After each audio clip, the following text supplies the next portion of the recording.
تھا بھی، مثلا میں مسجد گمگول میں نے نماز پڑھائی، 2 صفیں تو تھیں جو مدرک تھے، 8 صفیں وہ ہیں جو مسبوق ہیں، لیکن انہوں نے شروع کر دینا فکر بل جہاں، وہ ڈسٹرب ہوں گے نہیں ہوں گے، لیکن مولوی نہیں بتا سکتا آپ کہ بھائی آہستہ پڑھو، کیونکہ وہ کہیں گے لوگ میرا گلا پکڑیں گے، گلا اب تک ہو رہا تھا اب کہاں سے وہ نہیں ہو رہا۔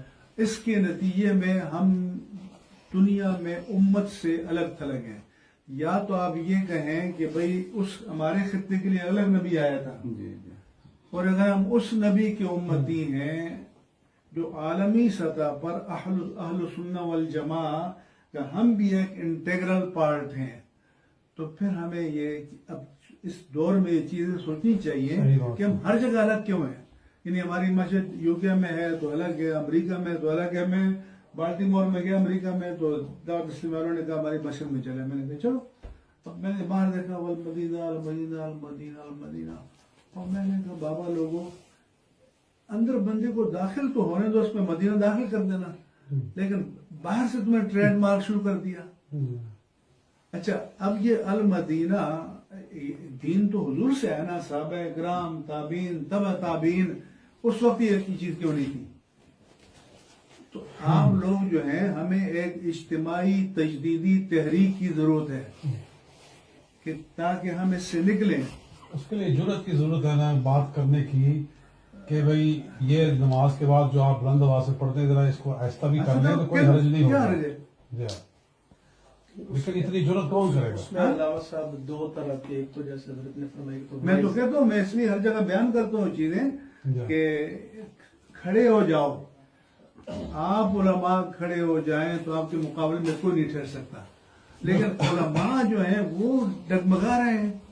میں نے قبلہ بیان کیا تھا کہ یہ جو بہشتی دروازہ، جنتی دروازہ ایک تصور ہم نے بنا لیا ہے عوام نے، کہ وہ سمجھتے ہیں کہ من دخل الباب فقد دخل الجنہ، جی وہ اپنے آپ کو قطعی جنتی سمجھ لیتے ہیں، اور اس کے لیے وہ 2 دن لائن میں کھڑے رہتے ہیں، نہ نماز نہ وضو نہ کچھ، جی اور کیا ہو رہا ہے جی جنت میں جا رہے ہیں بغیر وضو کے۔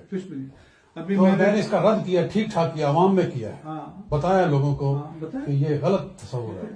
جی اب میں ٹی وی میں بتاتا رہا ہوں اس سال، اور ابھی بتاتا ہوں کہ جتنی چادریں مزارات پر چڑھائی جاتی ہیں یہ اسراف ہے یا نہیں ہے؟ صحیح ہے، اکرام کے لیے ایک چادر کافی ہے۔ اب 25 چادریں 50 چادریں چڑھائی جا رہی ہیں۔ اچھا اوقاف والے کیا کہیں گے کہ وزیر صاحب نے اس کے گلے میں ڈال دیا، ارے بھائی آپ اس کے مالک ہی نہیں ہیں، آپ کیسے دے رہے ہیں؟ اور فقہاء نے لکھا ہے کہ وہاں جو چیزیں کپڑے دیں فقراء کے وہاں کا، اب اس چادر کے ساتھ فقراء کیا کریں گے؟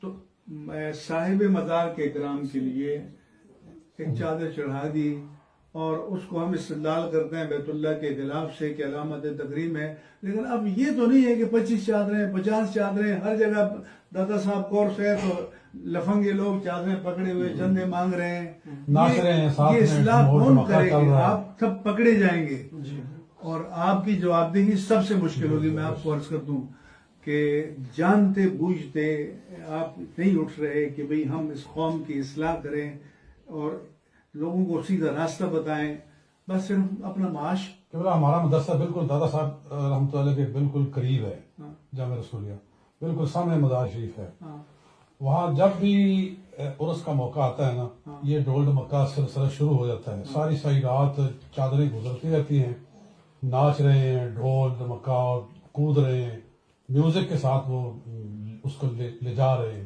یہ سب میرا پہلے لکھ کے دیا تھا کہ یہ فتویٰ جاری کرو، اور میں نے کہا کہ یہ شہباز تم پکڑے جاؤ گے، ہمارا کام مسئلہ بیان کرنا ہے۔ اب میں آپ سے کہتا ہوں کہ جتنی ہمارے حضرت آراز کی تقریبات جو ہیں نا اس کا 0 یوٹیلائزیشن ہے۔ میں دادا صاحب جاتا ہوں، ایک سیشن کی صدارت دیتے ہیں مجھے، 25 پیر بیٹھے ہوں گے، 25 وائز بیٹھے ہوں گے، اچھا ہر ایک چاہے گا میرا نام پکارا جائے۔ اب جب اس کو کھڑا کریں گے نا، اس کو تربیت کی اصلاح سے کوئی غرض نہیں ہے، وہ چاہتا ہے کہ جو ایٹم بم ہے پھینک دو تاکہ نعرہ لگ جائے. بالکل صحیح. اچھا تو اتنا مرکزی عرص ہے. میں نے کہا پچھلی مرتبہ گیا میں نے کہا اللہ کا واسطہ ایک سیشن میں آدھے گھنٹے کے پون گھنٹے کا ایک خطاب کرو جو لوگ آئے ہیں کچھ دین لے کر جائیں. بالکل صحیح. تو آپ لوگوں کا جو حشر ہونا ہے نا تو میں اللہ سے ڈرتا ہوں. عرض کرنے کی بات یہ کہ اکثر جو برصغیر میں